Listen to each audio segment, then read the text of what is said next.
네, 여러분 안녕하세요. 이윤규 변호사입니다. 네, 제가 여러분들께 제 공부법을 가르쳐준 합격수기 이런 것들 한번 소개를 해드리려고 해요. 요즘에 이제 합격수기를 읽어야 되는 게 중요하다는 건 다들 알고 계신데 좀 어떤 걸 읽어야 되냐 이런 질문들 주신 분들 많이 계셔서 제가 선정을 좀 해봤습니다. 가치 있는 합격수기라기보다는 분석을 하는 그런 이제 컨텐츠고요. 일단 질문으로 한번 시작을 좀 해볼까 합니다. 나는 스트레스를 풀기 위해 내가 좋아하는 초콜릿을 많이 먹었다라는 이제 내용으로 합격수기에 실려 있다라고 해볼게요. 참인지 거짓인지 저도 모르겠어요. 제가 만든 문장이라서. 자, 여기서 이제 잘못 이해하시는 분들은 스트레스를 풀려면 초콜릿을 많이 먹어야 하는구나 이렇게 이해를 하시는 것 같아요. 왜 잘못됐냐면 제대로 된 이해는 스트레스를 풀려면 좋아하는 것을 많이 먹어야 하는구나.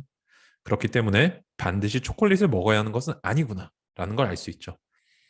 여기서 스트레스를 풀려면 좋아하는 것을 많이 먹어야 한다. 이 부분이 본질, 원인이라고 할 수 있어요. 어떤 말에 있어서 또는 내지 주장에 있어서. 근데 현상이나 결과는 겉으로 드러나는 부분은 초콜릿을 먹으면 스트레스가 풀려라는 부분입니다. 이 지점에서 똑같은 공부법을 보는데 어떤 사람은 공부를 제대로 하고 잘하고 어떤 사람은 못하는 차이가 나는 거예요. 그래서 제가 이제 이런 부분들만 모아가지고 공부의 원리, 본질들만 모아서 공부의 본질이라는 책을 최근에 냈고, 제가 이 공부법을 이제 공부의 본질을 어떻게 알게 됐는지 여러분들께 이거를 원래의 그 소스를 가르쳐 드리면서 보여드리면서 여러분들만의 공부의 본질을 좀 찾으실 수 있도록 그렇게 컨텐츠를 구성을 한번 해봤어요. 처음으로 제가 이제 선정한 합격수기는 고승덕 변호사님 합격수기입니다. 전설의 공부왕, 삼관왕이시죠, 그죠? 재학 중에 사법고시랑 행정고시 이렇게 외무고시까지 세 가지 시험을 합격하신 엄청난 분이신데 제가 공부하던 시절에도 이 합격수기가 있었기 때문에 굉장히 오래됐어요. 실제 합격수기 내용은 아마 강연에서의 내용을 어떤 분이 정리하신 것 같은데 제가 크게 네 부분으로 나눠서 여러분들이 꼭 보셔야 하는 부분 한번 추려봤어요. 첫째, 목표와 확신. 가능하다고 생각하면 다 가능하다. 무엇이든지 목표가 중요하며 그 목표 달성을 위해 가장 중요한 것은 확신이다. 사람들은 어려운 일일수록 확신을 갖지 못한다. 된다는 사람만 되고 안 된다고 생각하는 사람은 안 된다. 일단 안 된다고 생각하는 대부분의 85%의 사람들은 이미 나의 경쟁 상대가 아닌 것이다. 된다고 생각하는 일부만 나의 경쟁이 된다. 그런 경쟁 대상이 줄어드니 훨씬 마음도 한결 가벼워진다. 자, 이 당시에 이제 공부를 하기 위해서는 봐야 할 책이 50권, 건당 페이지 500페이지, 그 책들을 모두 5번씩 봐야 합격한다는 얘기가 있었대요.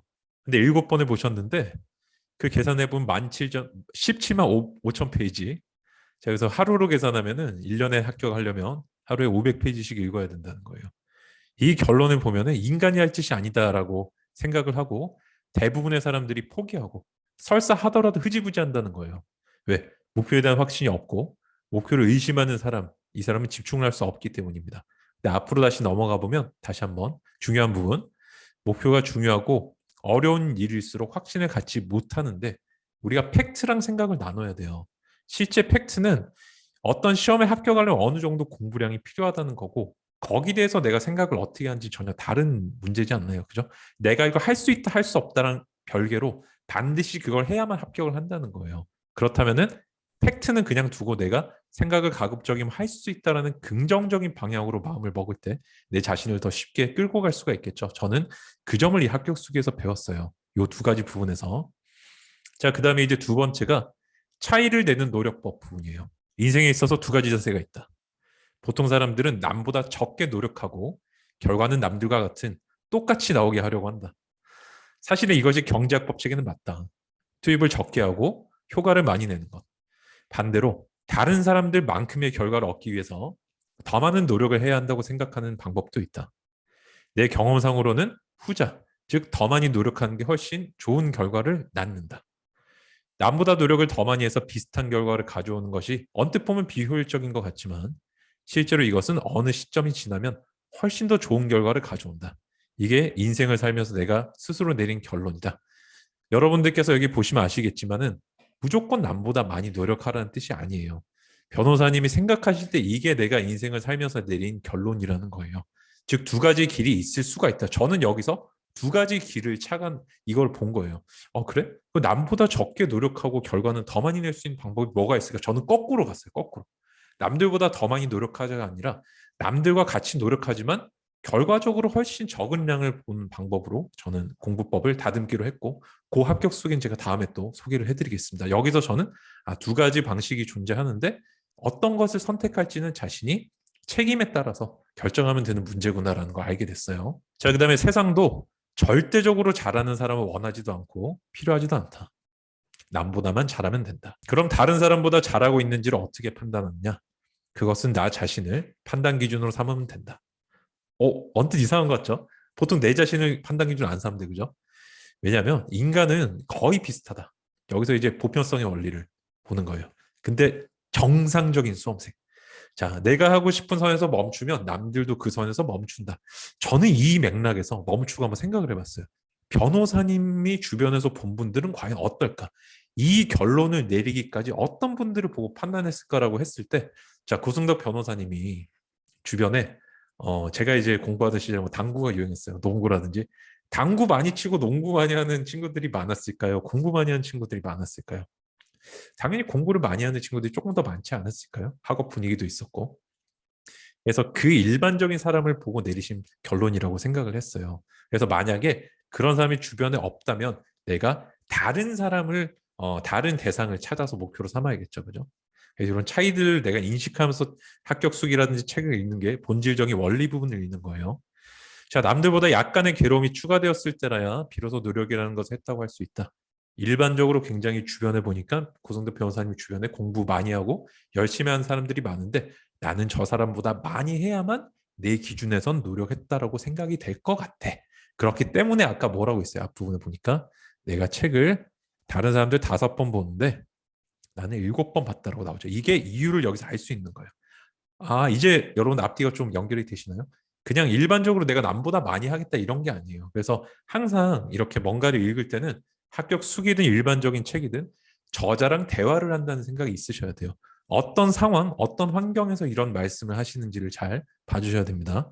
자, 그래서 여러분들도 일단은 내가 주변에 충분히 열심히 하는 사람이 많다면 그 중에 한 명을 꼭 집어서 걔보다 조금 더 열심히 하겠다 이런 생각도 좋고, 만약에 존재하지 않는다면 다른 곳에서 찾으셔서 저 사람보다 조금 더 해야지. 이런 게 상당히 좋은 판단 기준이 된다는 거죠. 왜?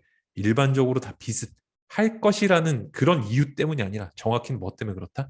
정말로 열심히 하고 있는 사람들 내가 표본으로 삼았기 때문에 그런 거예요. 아시겠죠? 그냥 모든 사람이 다 이렇게 했지라는 그런 단순한 판단이 아닌 거예요. 여기서 나오는 말을. 그죠? 자, 그다음에 또 넘어가면은 고시생의 평균 일일 공부 시간 10시간 정도다. 제가 상담해 보면 몇 시간 정도 공부하면 합격하실 것 같으세요라고 여쭤보면 전업 수험생인 분들 뭐 5시간, 6시간 대답하시는 분들도 계시고 모르겠다라고 하시는 분들도 계신데 합격 수기 보면 이런 시간들이 다 나오고 알 수 있죠. 저도 이때 알게 됐어요. 대한민국에서 가장 어려운 시험을 합격하려면 하루에 10시간은 진짜 열심히 해야 되는구나라는 걸 알게 됐고, 자, 그러나 정말 열심히 하는 사람은 잠자는 시간을 빼고 17시간, 나보다 무려 7시간을 더 하는 사람이 있을 것이다라는 그런 생각이 들었다는 거예요. 그러면 정말 밥 먹는 시간도 아까웠다. 남들과 똑같이 먹어서는 안 된다고 생각한 것이다. 이게 아까 요 앞부분에 나온 거 이어지죠? 노력. 남들이 하는 것보다 약간의 괴로움이 추가됐을 때라 비로소 노력이라는 것을 했다고 볼 수 있다. 여기 나오죠.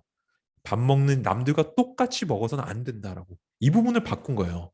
내가 의식주 부분에서 조금 개선이 있으면 공부 시간이 많이 늘어나요. 자는 시간, 먹는 시간, 그다음에 사는 어떤 생활 태도를 좀 바꾸면 이제 공부 시간이 늘어나고 효율이 증가한다는 거죠. 반찬 떠먹는 시간도 아까웠다. 씹는 시간도 아까웠다. 이렇게 생각해 보신 분 많이 계신가요? 숙연해지죠. 그래서 모든 반찬을 밥알 크기로 으깨어 밥과 비벼 최대한의 씹는 시간도 아꼈다. 심지어 씹는 시간까지 이렇게 아끼신 거예요.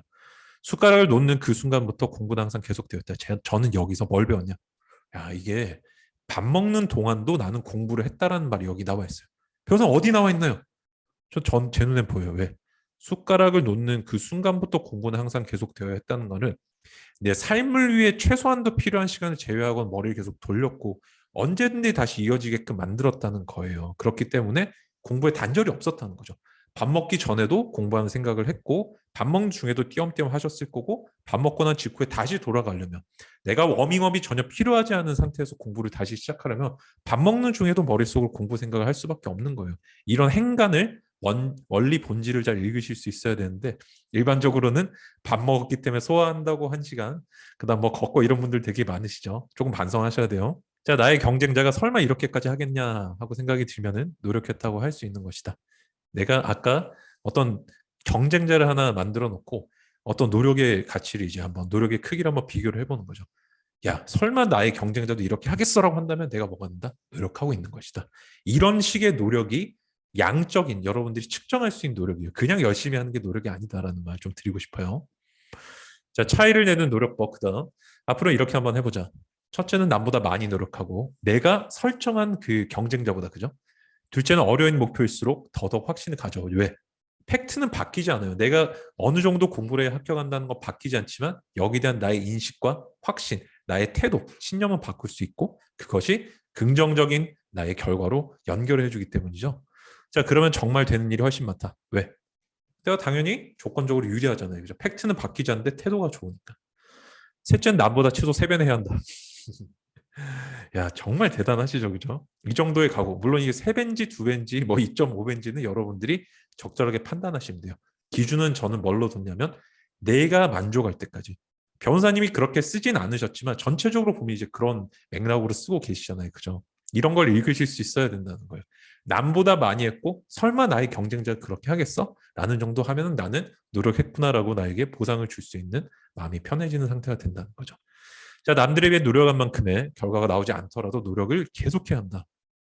3배의 노력만 한다면 네 번째부터는 분명 가속도부터 급속도로 차이가 날 것이다. 공부는 계단식이라는 말이 있죠. 뭔가 쌓여야 돼요. 그것들이 쌓여서 분출되기 시작할 때 내가 점수가 이렇게 팍 올라가거든요. 여러분들도 참 공부라는 게 돛 닦는다는 느낌으로 접근하는 경우가 많은데 맞아요. 그러니까 내가 인내의 결과는 달콤함이라는 말을 되게 좋아하는데 여러분들이 좀 그 달콤한 결실을 얻으실 때까지는 조금 인내심을 가지고 노력을 계속해서 인풋을 좀 해야 되는 제가 말하는 인풋 공부할 때 인풋이 아니라 노력적인 인풋을 자꾸 투입을 하셔야 나에게 달콤한 결과란 아웃풋이 나오는 것 같아요. 자, 집중의 진짜 의미. 야, 고승도 변호사님 책에 정말 좋은 이제 합격 속에 좋은 말들이 많지만 이 부분이 진짜 저의 인식을 완전히 바꿔놓고 제가 현재까지 강연할 때도 이 내용을 기초로 강연을 해요. 여기 이걸 가지고 제가 2시간 강연하고 책 집필 의뢰도 받게 될 거 그런데 그 원전이 바로 이 짧은 4줄 5줄이에요. 한번 볼까요? 집중을 잘하는 것은 벼락치기를 하는 것이다. 오, 너무 놀랍지 않나요? 야, 집중 잘하는 게 벼락치기랑 무슨 관련이 있지? 벼락치기 할 때가 더 기억에 오래 남는다고 한다. 우등생은 평소에 벼락치기 하는 마음으로 공부를 한다. 이렇게 할 수 있는 이유는 목표가 분명하기 때문이다. 여러분, 이게 너무너무 중요해요. 자, 여기 한번 3줄까지 합쳐서 한번 읽어볼게요. 집중을 잘하는 것은 벼락치기 하는 것인데 왜? 목표가 분명하다. 다시 한번 줄여서 읽으면 집중을 잘 하려면 목표가 분명해야 된다. 왜? 생략된 말은 뭘까요? 목표가 뚜렷해야만 내가 몰두한 일이 이게 확실해지고 거기에만 집중할 수 있다는 거예요. 집중이라는 거는 중자에다가 집 모으는 거잖아요. 중이 없으면 집도 안 되는 거예요. 가운데가 없으면 모을 것도 없다. 즉 목표가 분명해야 된다는 걸 여기서 먼저 제시를 해주시고 그다음에 이게 요즘에 집중에 관한 여러 가지 책들도 가장 첫 페이지에서 나오는 말이에요. 자, 그럼 어떤 식으로 목표를 세우면 되느냐? 막연한 목표를 가지면 이렇게 긴장이 안 되지만 분명하면 항상 긴장되고 집중을 잘할 수 있다. 자, 조금 이제 전자 순서를 좀 바꿨는데 아까 여기 나왔었죠? 어느 정도로 목표를 세우셨나요? 자, 변호사님 걸 보니까 일반적으로 사람들이 500페이지씩 5번 보는데 난 7번 보니까 하루로 바꾸면 17만 5천 페이지를 하루에 500페이지씩 보면 된다. 자, 그러면은 여기서 이제 또 공부법 잘못 이해하시는 분들은 야, 고순덕 변호사님은 하루 계획만 이게 하루에 몇 페이지 볼지만 계획 세우신 것 같아. 아니겠죠. 이런 분이 과연 그럼 내가 현재 몇 페이지까지 읽을지 시간 단위로 계획을 안 세우실까요? 뭐 분단위까지는 모르겠는데 여러분들이 자꾸 상상을 해보셔야 돼요. 변호사님하고 대화한다는 느낌으로 이러시겠죠라고 내가 자꾸 질문을 던져봐야 돼요. 이 표면적인 걸 배우지 마시고 이 변호사님이 전체적으로 무슨 얘기를 하고 싶은지 어떤 성품을 가지셨고 어떤 공부법을 나에게 전달하고 있는지 자꾸 내가 궁금해하고 파헤쳐 보려고 노력하고 저자한테 자꾸 질문을 해봐야 된다는 거예요. 아시겠죠? 그래서 저는 그런 결론을 내렸어요. 야, 이렇게 철두철미한 분이시면은 하루씩 계획만 세우신 게 아니고 아마 시간 단위로도 계획을 세우셨을 것 같아라는 결론을 내렸고, 여러분들도 마찬가지로 좀 적용을 해주셨으면 좋겠어요. 자, 다시 한번 아까 했던 대로 한번 돌아가 볼게요. 자, 그래서 이제 목표가 분명하다. 자, 하루 목표가 아니라 현재 뭐 해야 될지가 정확해야, 그러니까 점이 딱 찍혀야만 정신을 글로 모을 수 있다, 집중할 수 있다는 거예요. 저는 여기서 저의 집중력을 완전히 바꿨어요. 제가 원래는 뭐 30분도 공부를 못 하던 사람인데 어떤 식으로 바꿨냐면은, 야, 그러면은 이걸 보고 한 15분, 20분 단위로 내가 할 계획들 한번 세워보자. 그때마다 계획을 세우면 너무 힘들겠죠. 근데 이걸 루틴화 시키면 되는 거예요. 그래서 저는 일단 자리에 앉으면 뭐부터 하냐면 전날 복습부터 시작해요. 이게 저의 2시간 동안 루틴이요. 빨리 끝날 수도 있겠죠. 최대 2시간에서 3시간 정도 복습을 하고, 그 다음에 15분 정도는 이번 시간에 읽을 적당한 양을 알잖아요. 제가 뭐 60페이지면 60페이지, 50페이지 이런 거를 목차만 보는 거예요. 자, 그 다음에 20분, 뭐 30분 동안은 그 목차에 물음표를 치고 답만 밑줄을 쳐요. 이런 식으로 여러분께 소개해드린 구조화 독서법의 단계를 나눠가지고 하나씩 해보는 거예요. 그 시간이 끝날 때마다 저에게 보상이 주어지고, 어떤 보상이요? 뭔가를 했다라는 보상이 주어지는 거죠. 그리고 내가 공부가 쌓이기 시작해요. 이렇게 단계적으로 층층이 나누면서 그 15분, 20분 단위마다 할 것들이 너무너무 많이 필요해요. 예, 최근에 제가 또 수능 만점자분 이제 인터뷰도 하고 공부법도 소개해 드렸지만 1분 단위로 계획 세우고 막 그러잖아요. 그죠? 아, 변호사 어떻게 세우나요? 라고 한다면 아까 변호사님 앞에 거 다시 합격 쓰기 한번 보세요. 한번 넘어가 볼게요. 자, 여기 가능하다고 생각하면 다 가능하다. 내가 그렇게 지금까지 생각하지 않았을 뿐인 거예요. 팩트는 바뀌지 않아요. 세밀하게 분석하고 계획을 세우는 사람, 실행에 옮기는 책임감 있는 사람이 잘 될 수밖에 없어요. 내가 그렇게 안 했을 뿐이고 몰랐을 뿐이고 두려움을 가지고 확신을 못 가졌을 뿐인 거죠. 생각을 바꾸면 그때부터 내 인생도 바뀌게 돼 있습니다. 이런 좋은 말들도 많잖아요. 그죠? 자, 그다음에 이제 한번 또 다시 원래대로 돌아가면은 집중에 대해서 얘기를 하고 있었어요. 그죠? 집중의 진짜임이 다시 한번 뭐라고요? 집중을 잘하는 것은 목표를 분명하게 하는 것. 근데 변호사님은 이렇게 철저하게 목표를 세우시니까 분명히 뭐 하셨을 거다? 아마 시간 단위로 계획이 있었을 거다. 내가 만약 집중력이 없다면 공부가 재미없거나 뭐 주변을 놀게 막 이런 게 아니라 목표가 뚜렷하지 않을 수 있구나. 나는 시간 단위로 목표를 나눠서 굉장히 촘촘하게 세워서 딱 그것만 하는 사람이 되자라고 생각을 해주시면 좋겠어요. 실제 시간 관리 쪽에서도 유명한 말이 있는데, 제가 이제 좋아하는 말이기도 하고, 완벽한 계획 속에 완벽한 자유가 나온다라는 말이 있어요. 여러분들도 공부하실 때 이 말을 꼭 기억을 해두시면 좋겠어요. 자, 마지막 네 번째가 선택을 잘하는 것도 실력이다. 자, 나에게는 인생 철학이 있다. 인생을 살다 보면 A와 B가 있을 때 나는 A가 더 중요하지만 B를 선택해야 할 경우가 많다. 실제 제가 여기 좀 줄였는데 A가 그 당시 여자친구라고 이제 적어두셨더라고요. 여기 B가 이제 고시 공부예요. 그럴 때 어떤 것을 선택하냐 매우 중요하다. 내가 대학 다닐 때 A가 중요한 때가 있었다. 요 말이 있었는데, 근데 A라는 여자친구를 선택하면 나는 고시 공부 B를 성공할 수 있는 확률이 줄어든다. 왜? 당연히 데이트하고 노니까 그렇겠죠. 그러나 A를 성공하는 일도 하는 확신이 없었다. 연애도 잘한다는 확신이 없었다. 실제 제가 내용은 좀 지웠는데 스스로 이제 외모 컴플렉스가 있으시다라고 말씀하셨더라고요. 그래서 나는 B를 먼저 해서 공부를 먼저 해서 좀 더 유리한 조건이 되면 당연히 뭐 여자친구 내지는 배우자도 만날 수 있다고 생각을 했다. 그렇게 결론을 내리면 고시 합격을 더 빨리 할 필요성을 느끼게 되어 집중도 잘 된다. 장기간 동안 시간의 흐름을 계산해 볼 때 무엇을 먼저 해야 하는가를 판단하는 것이 매우 중요하다. 여러분들 이거 못하시는 분들 굉장히 많고, 수험 기간의 대부분이 사실상 공부를 오래 공부하시는 분들 안 하고 지나가죠. 공부 안 하시지 않나요? 거의 1년에 한 뭐 한두 달 하시는 분들 계시죠? 그런 사람이 있을까라고 하실 수 있지만 영상 보신 분이 분명히 계실 거예요. 그런 분들의 가장 큰 이유가 이 4번이요, 4번. 제가 이걸 보고 이제 그래, 내가 참 문제가 많았구나, 내 삶에. 내가 참 너무 친구들하고 PC방 가서 노는 걸 좋아했구나. 이걸 좀 바꿔야겠다. 그래서 저도 이제 친구들과 놀면 고시 합격이 안 될 거야. 그렇기 때문에, 근데 친구들하고 또 이렇게 잘 지내고 놀면 내 인생에 행복이 찾아오는가 거기에 대한 확신도 없을 때예요. 그래서 제가 B라는 저도 공부를 이제 선택을 하게 됐죠. 여러분들이 그래서 공부할 때 보면은 이런 선택의 순간들이 많이 와요. 특히 인간관계에 있어서 뭐 가족이라든지 친구라든지 공부에 있어서 이제 방해가 되는 어떤 관계가 형성이 되기 시작한다면 여러분들이 미래와 꿈을 보시고 어떤 현재 내가 느끼는 고통들을 조금 음, 감내하실 필요도 있다고 생각해요. 그래서 이 부분도 여러분들이 공부할 때 가장 중요한 어떤 태도가 아닌가 그런 생각이 좀 듭니다. 일단 그래서 제가 첫 번째 이제 영상은 이렇게 고승도 변호사님 합격수기로 한번 준비를 해봤고, 이제 제가 사법시험 합격수기부터 당연히 시작하겠죠. 제가 어떻게 공부법을 익혔는지 보여드려야 되니까. 그렇지만 앞으로는 이제 이런 합격수기뿐만 아니라 제가 그 이외의 시험 합격수기까지 진짜 많이 읽었어요. 여러분들이 안 믿으실까 봐 제가 1000번 이상 읽은 뭐 합격수기 이렇게 제목을 막 올리고 그랬는데, 사실은 몇만 번 읽었어요. 진짜 너무너무 많이 읽고 아직까지 읽고 있고, 아직까지 공부법을 그 합격수기들을 보면서 다시 한번 배우고 또 체화하고 있어요. 그런 합격수기들 제가 분야를 가리지 않고 뭐 수능이든 뭐 공시든 뭐 행정고시든 다양하게 제가 다 다뤄볼 테니까 다음 시간도 기대해 주시기 바랍니다. 감사합니다, 여러분. 도움이 좀 됐으면 좋겠어요. 공부하신다고 굉장히 힘드실 텐데, 야, 공부법 배우는 것도 힘든데 이것까지 해야 되냐라고 하시지 마시고, 내가 공부 잘 안 되고 쉬고 싶을 때 있잖아요. 그럴 때 한번 틀어놓고 보시면서 조금, 야, 옛날에 고시생 이윤근이 이렇게 생각을 했었구나, 이런 한번 저와의 어떤 내적인 또 친밀감을 조금 더 키우는 그런 계기가 됐으면 좋겠습니다. 감사합니다, 여러분. 이상 이윤기 변호사였습니다.